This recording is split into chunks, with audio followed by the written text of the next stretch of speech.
Кривичниот суд донесе пресуда против Рада Трајковски-Штикли и уште 4 обвинети, поврзан со, како што наведе судот, организирана криминална група за неовластено производство и трговија со кокаин и марихуана.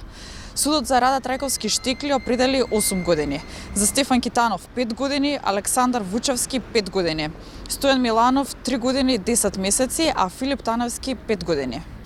Од изведените докази во текот на постапката се утврди постоење на организирана група која се здружила заради неовластена продажба и пуштање во промет на наркотична дрога, кокаин и марихуана и за таа цел купувале, држеле, пренесувале, продавале, посредувале во неовластена продажба и пуштање во промет на наркотична дрога.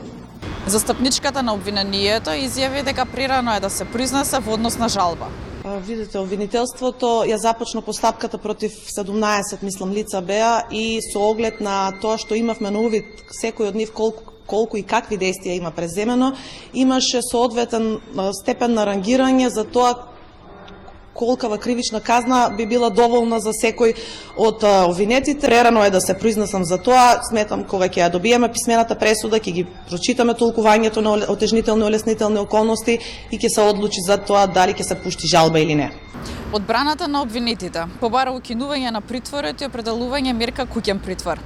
Адвокатите ги наведоа и причините, но сепак судот остана зад својата првична одлука. И ние имаме основ за жалба, бидејќи во текот на постапката се отворија тие можности и во секој случај ќе обжалиме од кога ќе добиеме писмен отправок.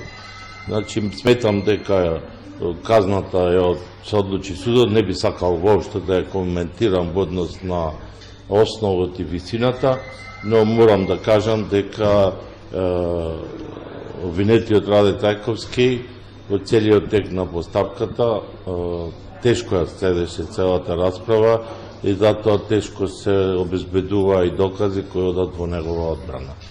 Оваа постапка започна пред 9 месеци.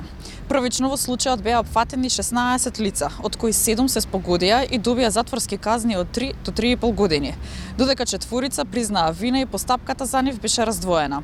Според обвинението, групата действувала во период од јануари 2024 година до јануари 2025 година и била добро организирана со јасно дефинирани улоги.